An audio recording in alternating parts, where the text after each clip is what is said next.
She had nothing. Not a home, not a future, just guts. When she returned the Mafia boss's briefcase, she expected silence. What she got was power. She learned to disappear in the cracks of this city.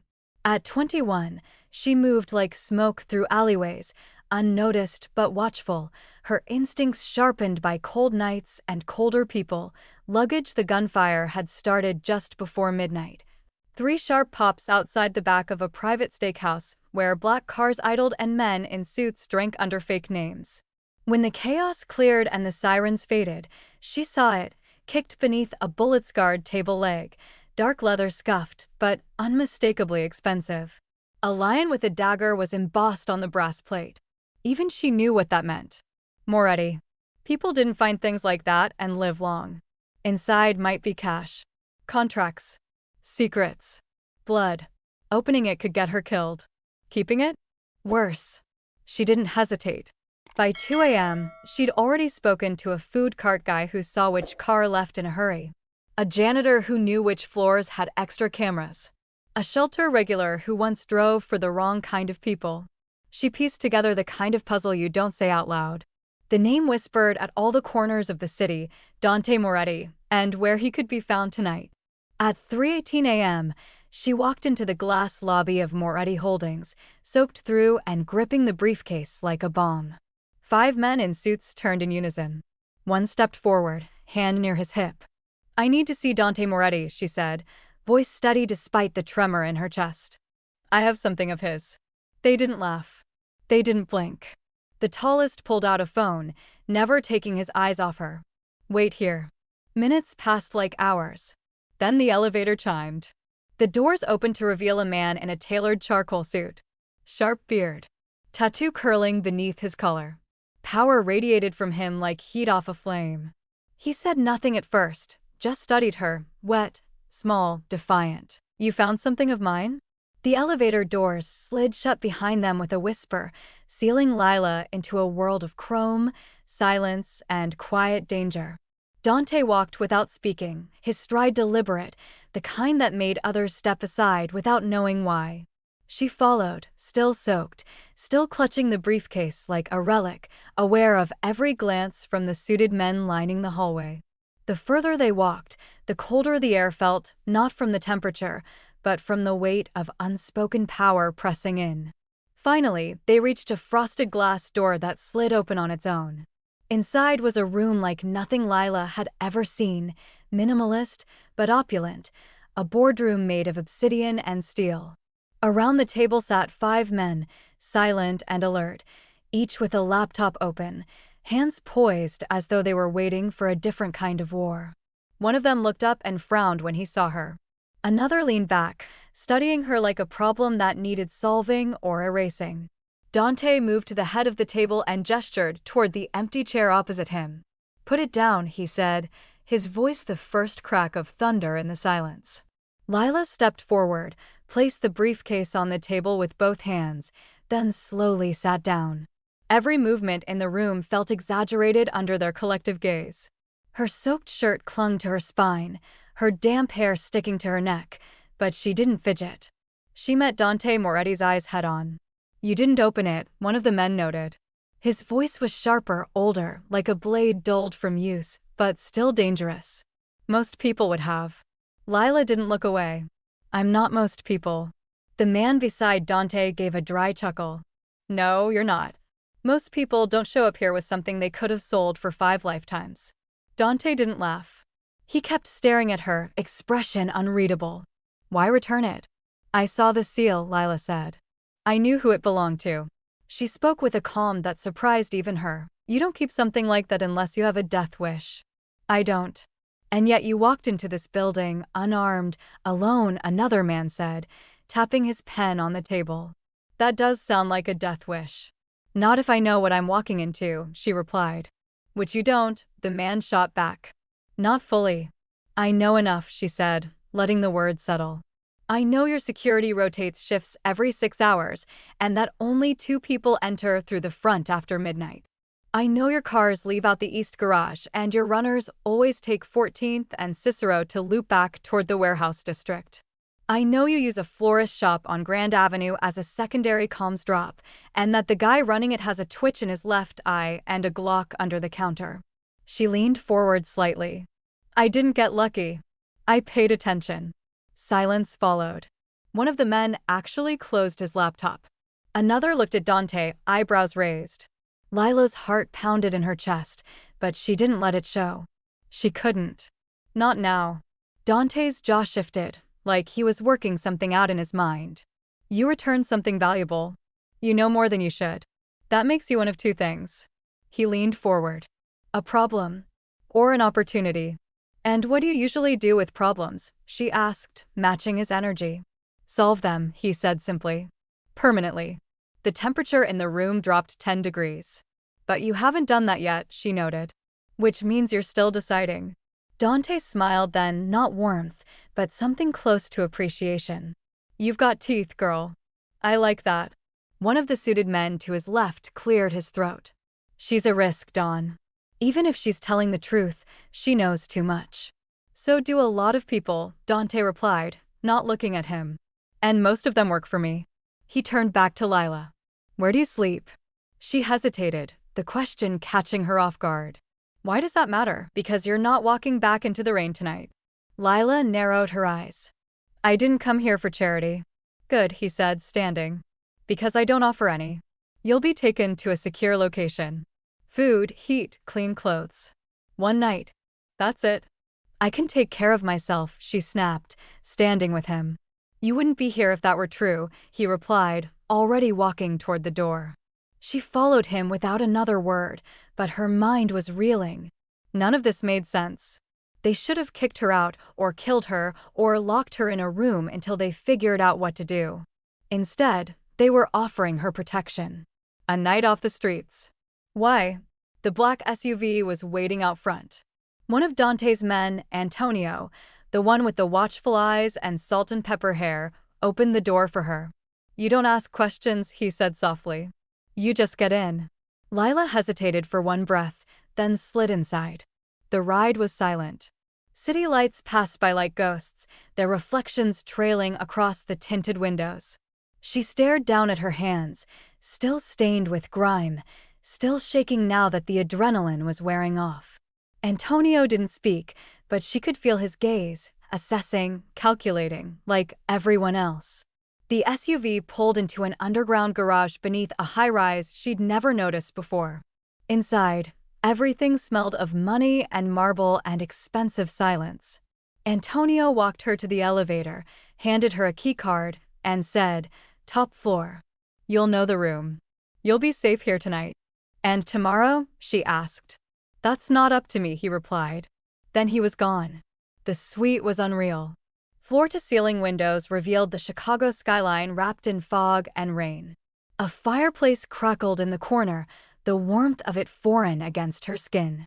The bed looked like it had never been touched by anyone who'd ever known pain. She stepped into the bathroom and turned the shower on, watching steam rise like it belonged to someone else's life.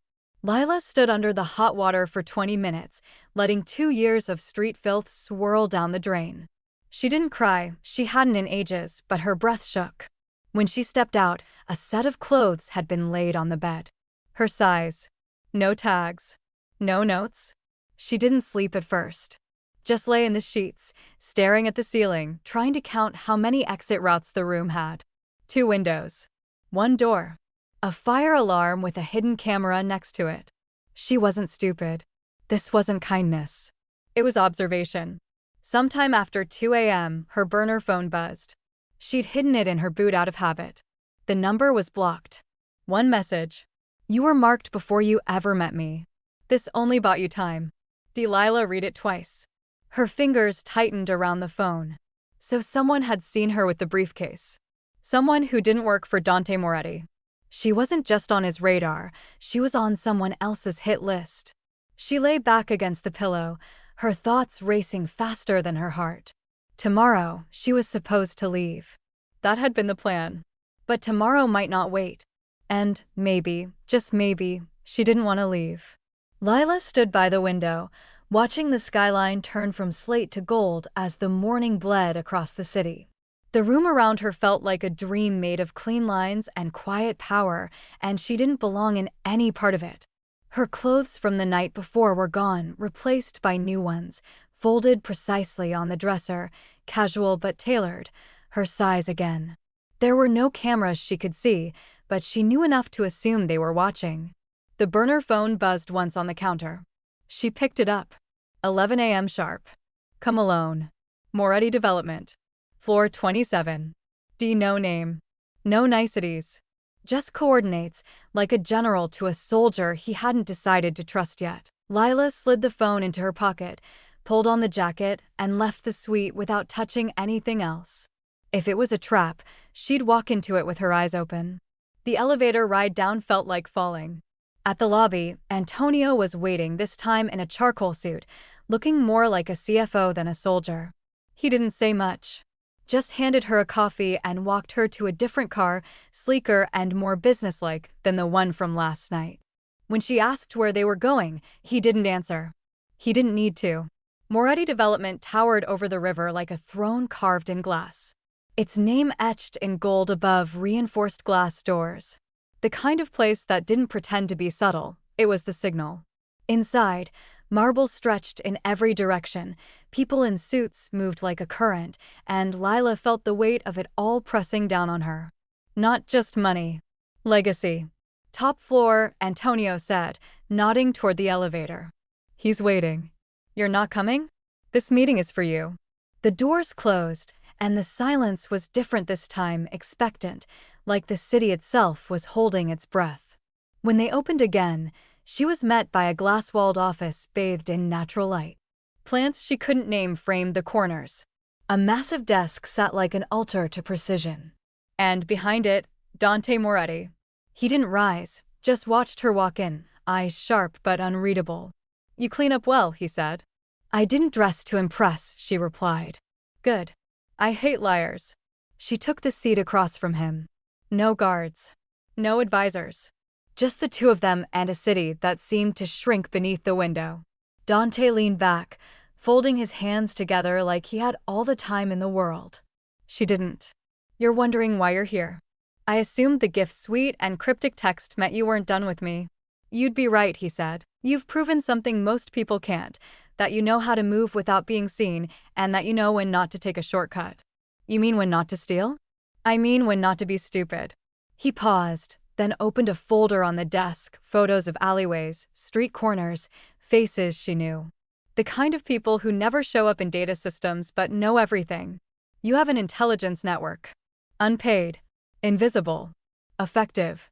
She didn't confirm or deny it. I pay people with 10 times your resources who know half as much, he continued. You don't just survive on the street. You map it. And what exactly are you suggesting? A job. Lila leaned back, arms crossed. You're hiring a homeless girl off the street to spy for you? No, he said coolly. I'm recruiting an asset who already knows how the city works better than my men. Why me? She asked. You have an army. Money. Surveillance. Why take a chance on someone who could just as easily disappear tomorrow? Because disappearing is a skill I can't teach, he said. And because someone already tried to make you disappear. That tells me you're either useful to someone else or dangerous. I prefer to keep both close. Lila was quiet for a moment, the weight of the offer sinking in. This wasn't just about employment. This was about leverage. Once she stepped into his world, there'd be no stepping back. Not unnoticed. Not untouched. What if I say no? She asked. Then you walk out of here with new clothes and clean shoes, Dante said, voice flat. And someone else finds you by the end of the week, maybe the same person who burned your last shelter down. You think I can't protect myself? I think you're smart enough to know what happens when you don't pick a side. She hated that he was right. The street had rules. One of them was this: if you don't belong to anyone, you're fair game for everyone. And now, thanks to one briefcase, everyone knew her face. What's the job? She asked finally. You observe. You report. You move between worlds without drawing attention. You listen to whispers most of my men never hear. And in return? Protection. Resources. Access. Chains, she added. Options, he corrected. She stood, walking toward the window. Below, the city moved in slow motion, thousands of lives unaware they were pieces on someone else's board. She had fought to stay invisible for 2 years. Now, she was being offered a seat at the table. A low seat, maybe, but a seat nonetheless. "I'll do it," she said after a beat. "But only on my terms." Dante stood as well. "Name them." "I stay independent.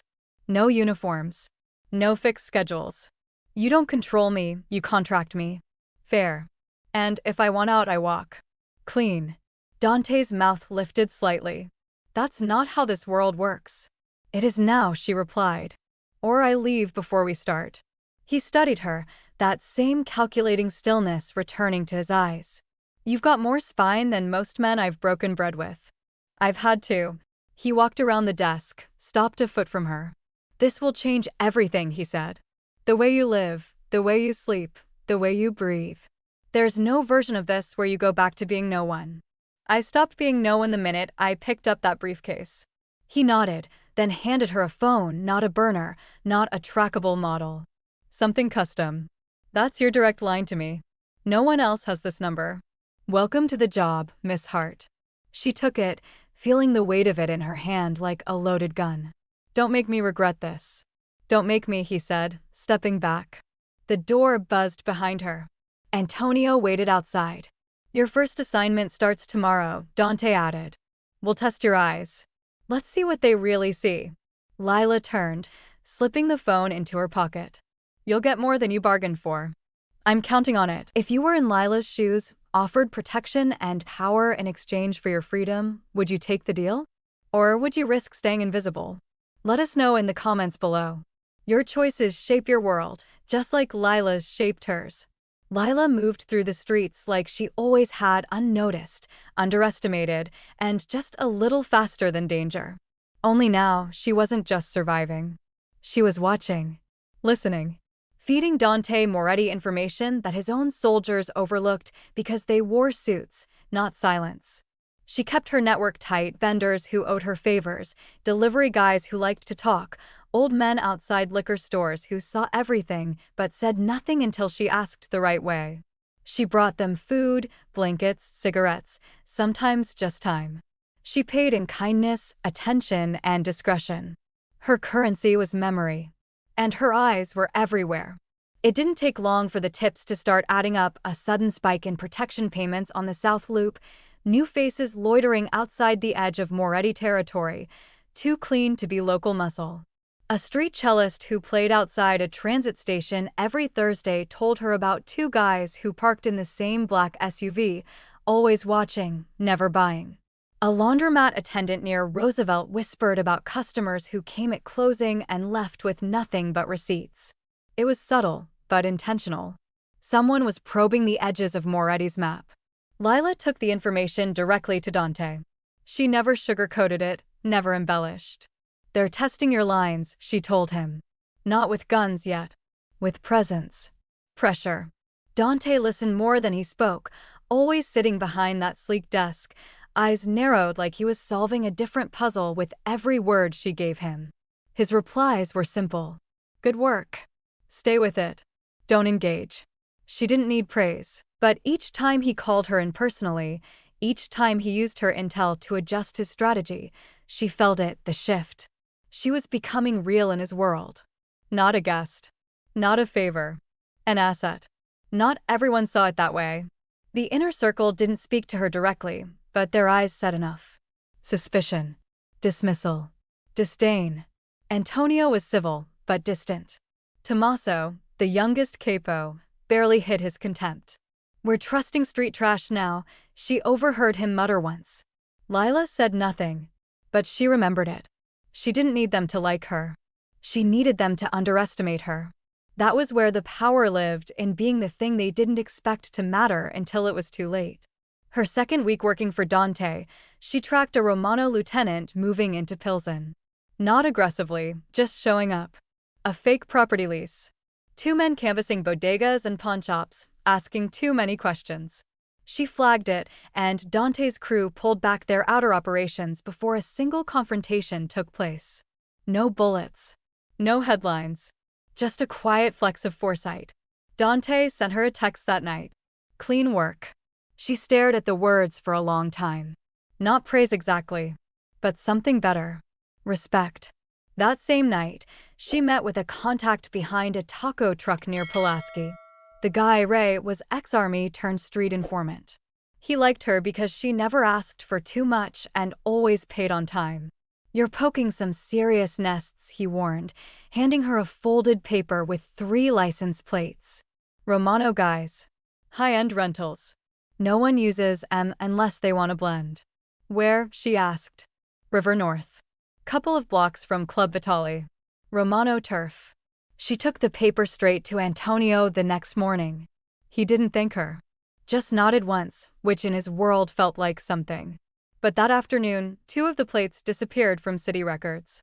Someone else was scrubbing the same data she had just reported. That meant one thing. Whoever was out there knew someone was watching. Maybe not who.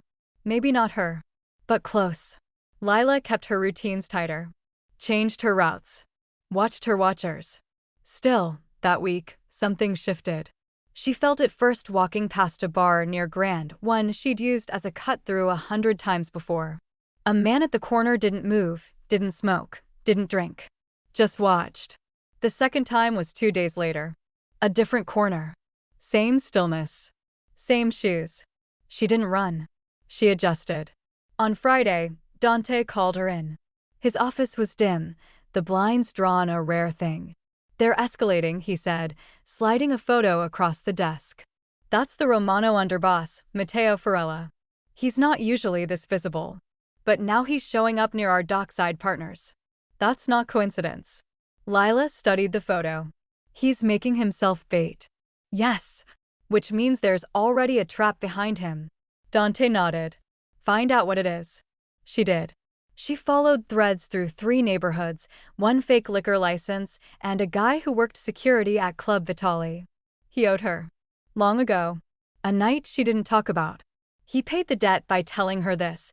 Someone was moving weapons through the club's kitchen supply orders. A test maybe. Or something worse. Lila scoped the club herself once, quick in and out, eyes down, hair tucked under a cap. Nothing unusual. Not that night. But something felt off. Still, she came back. That was the mistake. The third night, just before midnight, she passed the same alley near the club, quiet, sharp-lit, cold. Then the power flickered on the block. Just once. A signal. Her instinct screamed, but by then it was already too late. 2 men stepped from the shadows, not drunks, not dealers. Clean boots. Tactical gloves. No words.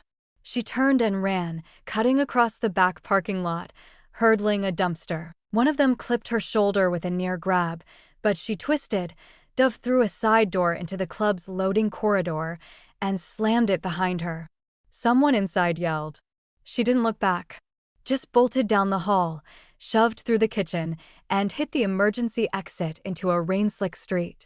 Her breath came hard and fast, panic pounding in her chest like a war drum. She didn't stop running until she was 5 blocks away, under a flickering lamppost by the train tracks. Hands shaking, she pulled out the secure phone. Typed 1 word. Spotted. Dante's reply came instantly. Location? She sent the cross streets. A black SUV pulled up 10 minutes later. Antonio inside. He didn't ask questions. Just opened the door.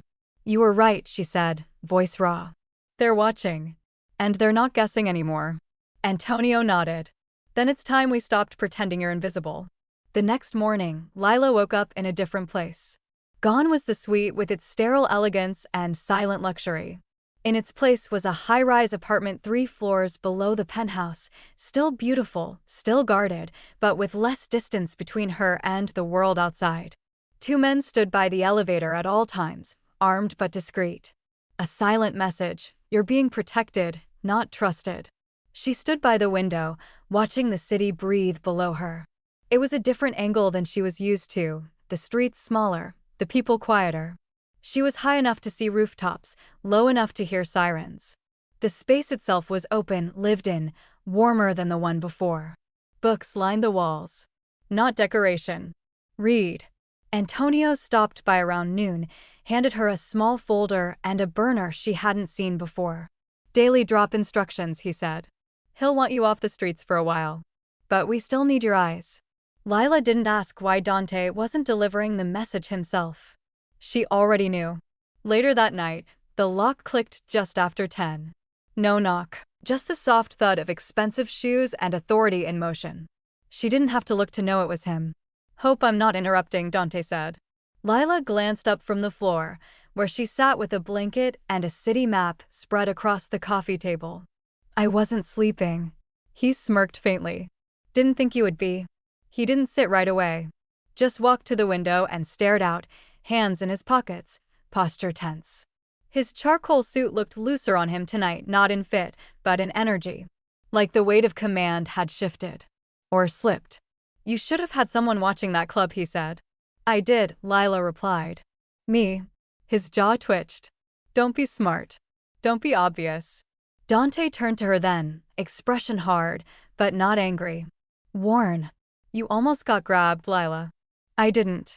But you could have. And if they had, he trailed off, shaking his head. They're not guessing anymore. They're hunting. Then we make it harder, she said, standing. You brought me in for this, remember? I didn't volunteer because I wanted a softer bed. That's not the point. No, she shot back, stepping closer.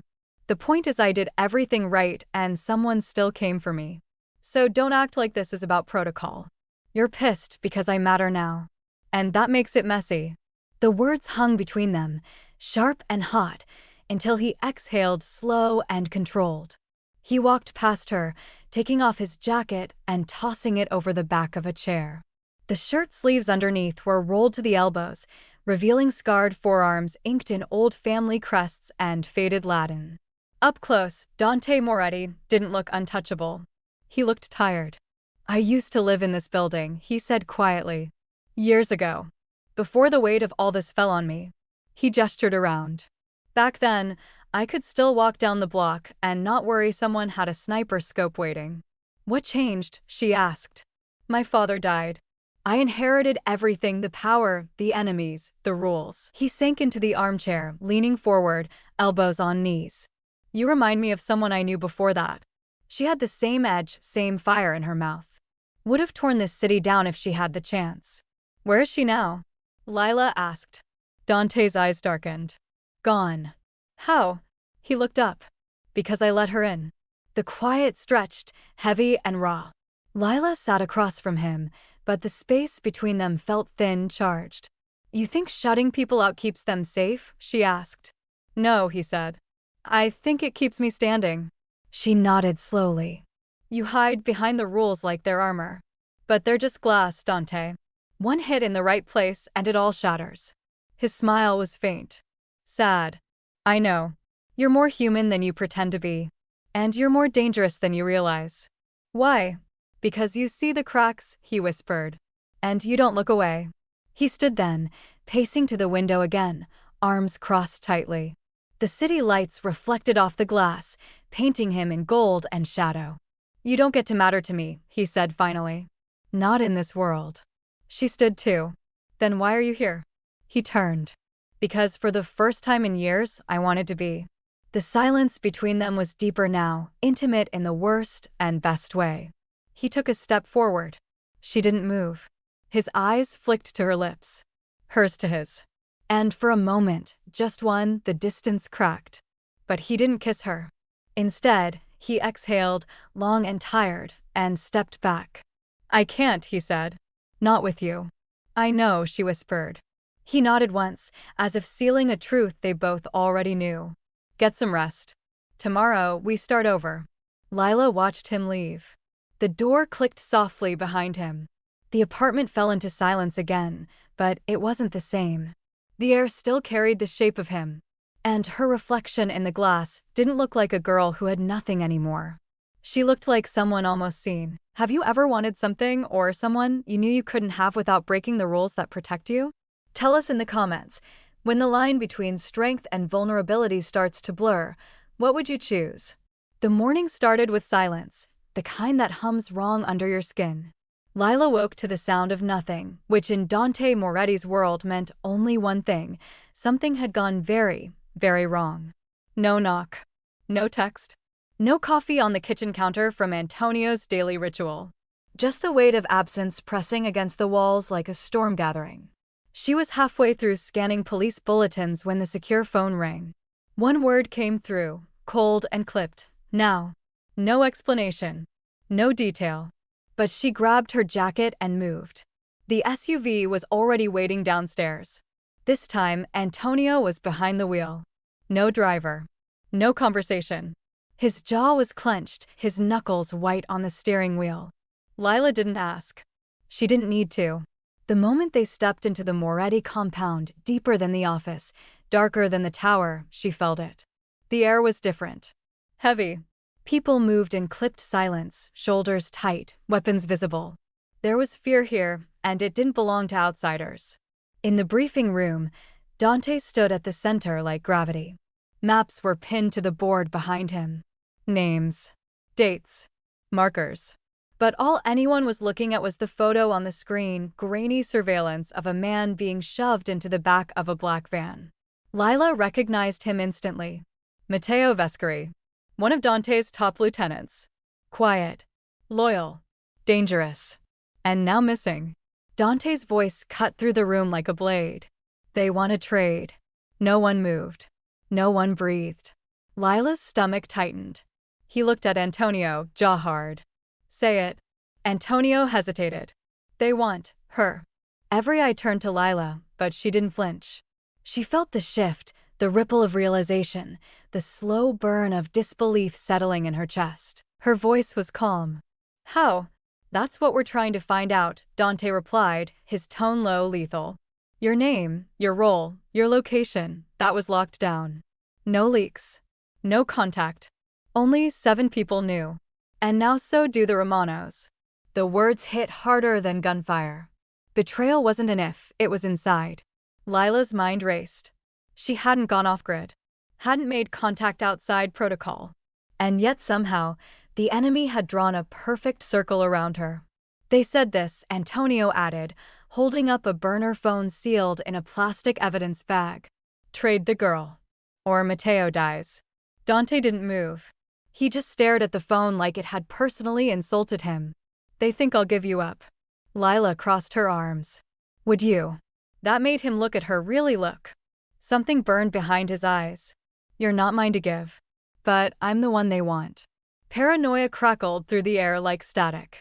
Tommaso, the same capo who doubted her from day one, stepped forward. We don't even know what she's told them. For all we know, this is a setup. She's been vetted, Antonio growled. By you, Tommaso shot back. That's the problem. Who do we trust anymore? Dante snapped. That's enough. The room went silent. His voice was quieter now, but sharper, like a wire pulled too tight. We verify everyone. Phones. Logs. Movements. No exceptions. I want an internal audit started tonight. Lila looked at the board, Matteo's image staring back at her like a challenge. Let me go, she said. Dante's head turned sharply. No, you don't have a choice. You don't give the orders. I'm the one they want, she said, stepping forward. Which means I'm the bait they're already planning for. So either you send me and control how it plays out, or they take someone else next. Because they will. That's how this works. Antonio didn't speak, but his eyes flicked between them. He understood what Lila was saying. So did half the room. The other half looked like they wanted to throw her out the nearest window. Dante moved toward her slowly, each step deliberate. You think I'm going to hand you over because it makes the math easier? I think you brought me in because I know how to read the board. And right now, this is the only opening you've got. He was close now. Close enough for her to see the tension in his jaw, the fury masked behind cool detachment. You are not a pawn, Lila. But I am a piece, she said quietly. And we don't get to win this if you protect the wrong one. Dante stared at her for a long time. The silence felt like a countdown. And then, without warning, he slammed his hand down on the table. The sound echoed like a gunshot. You are not a pawn, Lila, he growled. Not while I'm still standing. The room held its breath. And for a moment, She didn't know if he would fight for her or destroy everything to keep her safe. Maybe both. She looked up at him, steady, unwavering. Then fight smarter. The hotel suite was nothing like the guarded apartments or sterile penthouses Lila had grown used to. It was smaller, quieter, hidden on the edge of the city like a secret meant to stay folded between streetlights. A single window overlooked the skyline, and the hum of traffic below felt distant, dreamlike. She paced the room with bare feet, tension coiled in her spine, unable to relax even with the temporary safety wrapped around her. Tomorrow could be everything or it could be the end. She'd agreed to be the bait, and now they waited on confirmation from the Romanos: time, place, terms. Until then, she was sealed off, off-grid, untraceable to anyone but Dante. Still, the hours passed slowly, and the silence in the room felt heavier than any threat. She ran a fingertip across the edge of the nightstand, then across the scar on her left wrist, a memory from another life, one with less meaning but just as much danger. Her phone remained dark. When the knock came, she didn't jump. She knew it was him. Only one person would knock like that, controlled, low, and deliberate. She opened the door to find Dante standing there, not in his usual suit, but a black thermal shirt, sleeves pushed up, jaw shadowed. He carried a small duffel bag, and something flickered behind his eyes that she hadn't seen before: hesitation. "You came," she said, stepping aside. "Of course I came. You could have sent Antonio. I wanted to see you. Because I might not come back?" Dante set the bag down on the table and looked at her with those dark, unreadable eyes. "Because you're walking into something I can't fully control. And if that's happening, I need to make sure you have everything I can give." He pulled out a folded vest, light, custom fit, black Kevlar. "Put this on. It's reinforced."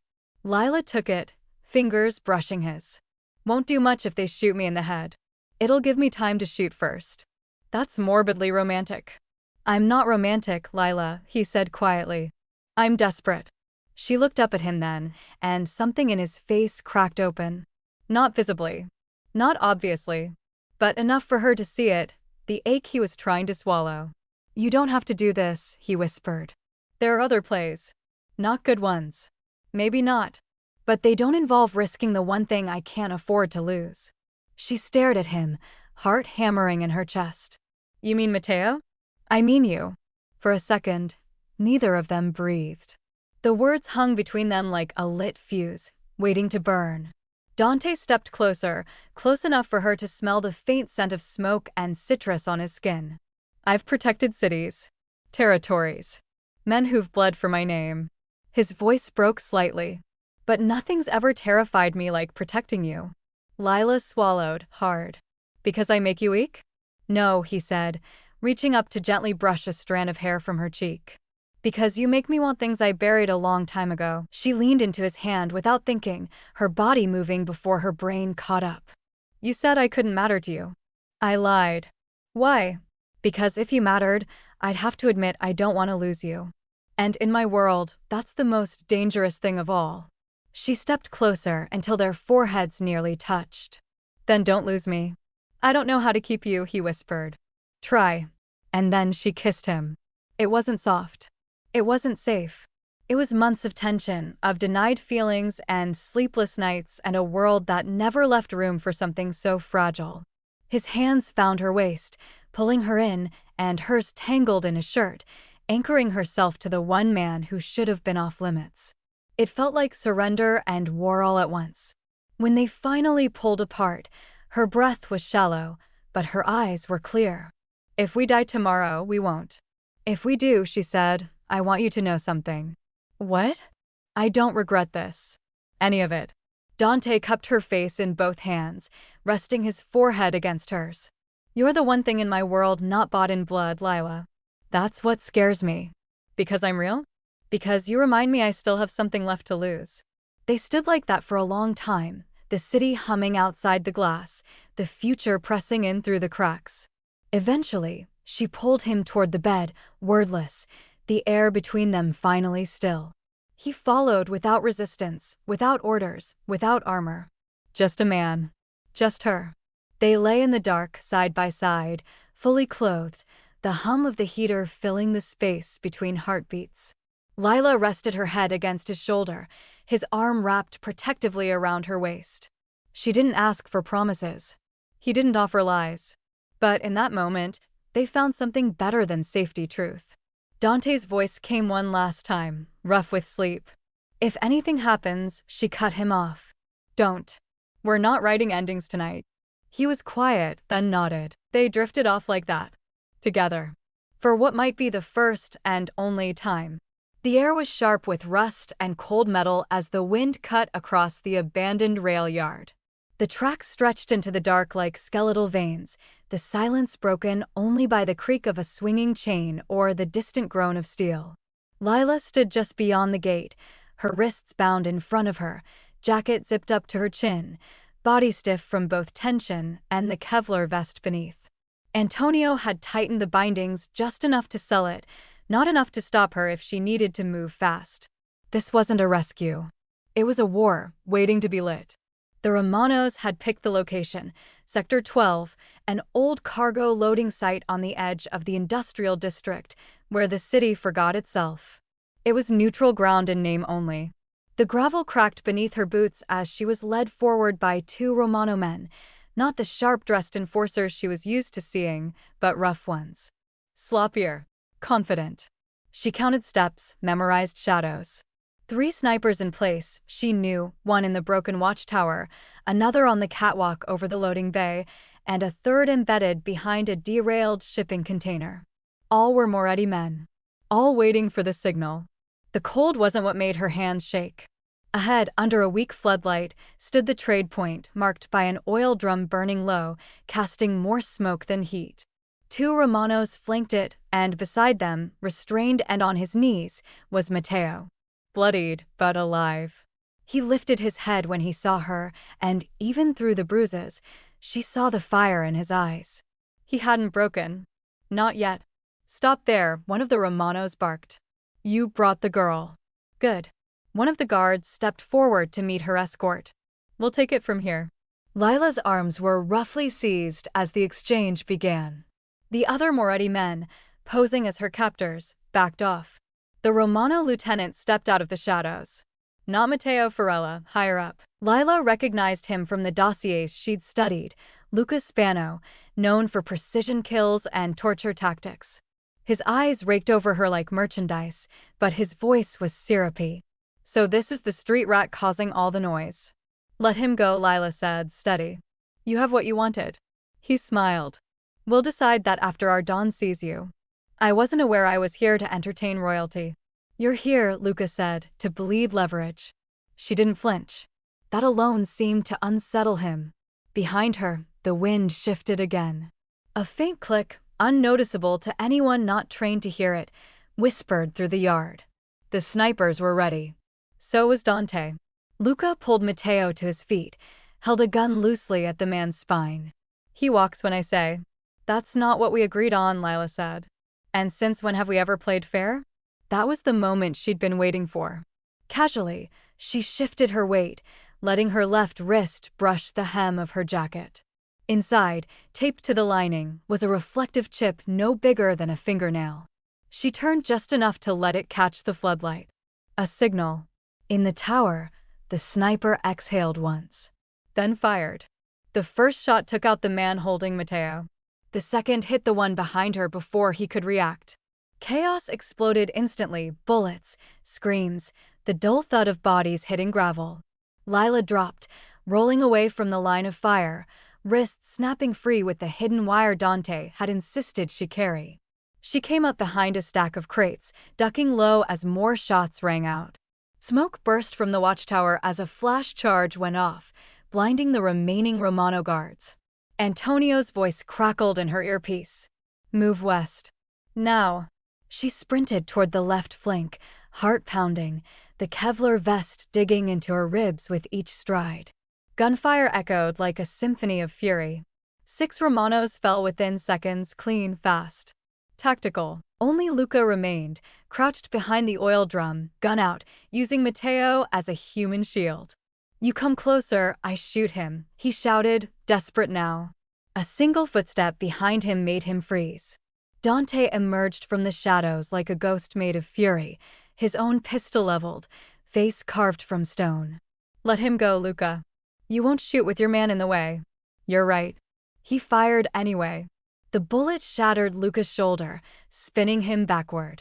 Matteo staggered away, bleeding but clear. Luca screamed, clutching his arm, dropping to the dirt. Dante didn't hesitate. He walked forward, gun never wavering. Lila reached him just as Dante raised the weapon again. She didn't stop him. Didn't speak. She knew what had to happen. You laid hands on my people, Dante said coldly. You threatened her. I was just. The shot silenced him permanently. Dust settled. The yard fell still. No sirens. No alarms. Only the heavy rhythm of breath returning to lungs that hadn't dared inhale. Antonio arrived seconds later, checking pulses, coordinating cleanup with quiet efficiency. Matteo was helped into a transport, still conscious, nodding weakly to Lila in gratitude. She nodded back, then turned, just in time for Dante to pull her into his arms. I told you I wouldn't let them touch you, he whispered, voice raw. She pressed her face into his shoulder, exhaling all the tension she'd held for days. And I told you to trust me. I do. Then don't let go now. He didn't. If you knew the plan could go wrong in 100 different ways, would you still walk into danger just to protect someone else? Leave your answer in the comments.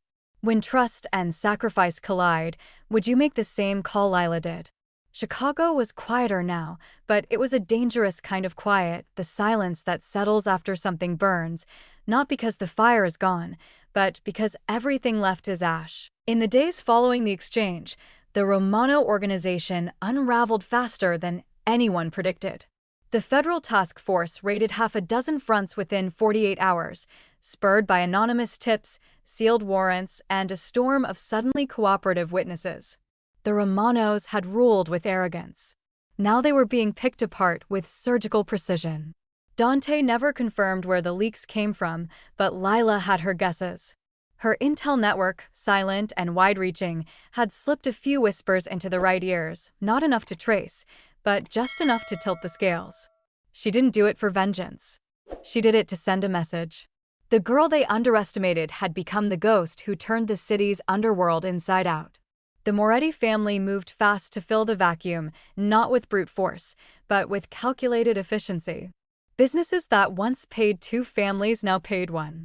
Safe houses were reinforced. Routes were secured. New alliances formed quietly, behind drawn blinds and forged contracts. But power had a price. And for Dante Moretti, the cost was starting to show. He still walked like a king, but the weight behind his eyes had shifted. Before, fear followed him because of what he might do. Now, it followed him because of what others might take, because for the first time in his life, he had something real to lose. The men noticed. So did the other families. Lila watched it happen from the edges, from behind glass windows and closed doors. She stayed in the apartment a while longer, watching as security around her doubled. Her movements became limited. Meetings were filtered. Everything was safe, too safe. She wasn't a ghost anymore. She was a target protected by steel. One morning, just after dawn, Dante came to her. No guards. No pretense. Just him. His shirt sleeves were rolled, and the circles under his eyes had deepened. He looked like a man who hadn't slept in days. I want you to leave Chicago, he said. The words hit her like a slap, not from anger, but from the suddenness, the finality. That's not a request, is it? No, she stood, folding her arms. Why? Because the city's watching. Because they've seen how close you are to me. And because next time someone comes for me, they'll come through you. Lila's voice was quiet. I knew the risk the moment I walked into your office. You didn't know this. I know it now. That's exactly why I'm trying to get you out before it's too late. She stepped toward him. And what do I do then? Go somewhere warm and pretend I never knew any of this? That I didn't see who you really were underneath all the fear and control. You build a new life. One where no one wants to kill you because of me. She shook her head. That's not your call. Dante turned, pacing the length of the room. Every rival I've buried had someone they loved. Every one of them lost them. Love doesn't survive in my world. It gets weaponized. I'm not asking you to protect me from your world, she said. I'm asking you to let me choose if I stay in it. I can't lose you, Lila. Then stop trying to give me away like I'm something fragile. He froze, back still turned. She crossed the room, stopping just behind him. You asked me once how I found you, she said softly. But the better question is why I stayed. He turned slowly, meeting her eyes. I stayed because you're more than the man they fear, she continued. You're the one who never looked at me like I was disposable. Who gave me purpose without taking my name, my fire, or my voice. Dante's throat worked as he tried to speak. Nothing came out. She reached up, rested her hand gently against his chest. If I stay on my own terms. He covered her hand with his. And what terms are those? Beside you, she said. Not beneath you. His mouth trembled. She didn't wait. She kissed him, not like the last time, born of desperation and fear, but slow, steady, and sure. A vow. When they pulled apart, he pressed his forehead to hers. You are either the best decision I've ever made, he whispered, or the last one. She smiled. Maybe both. 3 months later, the city didn't look different, but Lila did. She moved through Chicago like a shadow now, untouched and untouchable. The girl who once scavenged for warmth beneath rusted scaffolding now wore layers of tailored silence, slipped between streets like smoke, and gathered secrets no soldier could reach. Her name didn't appear on any roster, but people in the underworld knew her. Some whispered she was dangerous. Others said she was Dante Moretti's mistake. His weakness. But the truth? She was his weapon. She didn't sit in meetings or flash power through presence. She listened from alleyways. Read body language from rooftops. Fed Dante the kind of information algorithms couldn't track, the kind that could only be heard in the space between a conversation and a hesitation. Her network had grown, but no one saw them. Former addicts, quiet janitors, buskers who played in the cold, they were her eyes. A debt paid here. A favor returned there. No guns. No uniforms. Just a different kind of army. The Moretti name ruled cleaner now. The Romano vacuum had been filled fast, not with more bloodshed, but with leverage and silence. Allies were kept closer. Rivals stayed cautious. But all of them knew there was a new presence behind the throne. They called her the girl in the glass. Because no one could find her, but everyone knew she was watching. Dante changed too. He no longer flinched at the word love.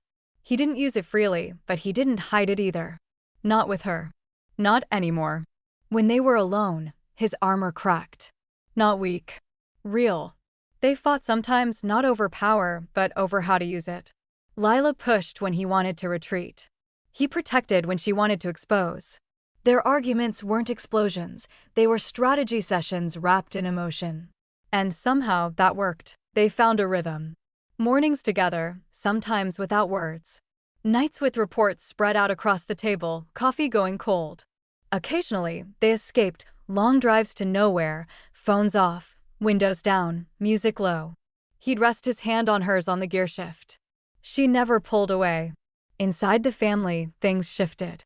Antonio respected her now, called her Miss Hart in public, and the one who reads the storm in private. Tommaso still bristled, but even he had to admit, the streets were cleaner, the threats fewer. Lila hadn't replaced anyone. She'd built something new. One night, after a particularly tense meeting with an out-of-town capo who questioned her role too openly, Lila cornered Dante in the corridor outside his office. He doesn't think I belong, she said. Dante shrugged. Then he's not paying attention. He thinks I'm just your leverage. Then he's dangerously stupid. She studied his face, that mix of tired authority and something softer only she ever got to see. Do you ever wish I had stayed invisible? Every day, he admitted. Because that would have been easier. But not better? He stepped closer. No, Lila. Never better. That night, she fell asleep with her head on his chest, the city quiet beneath them.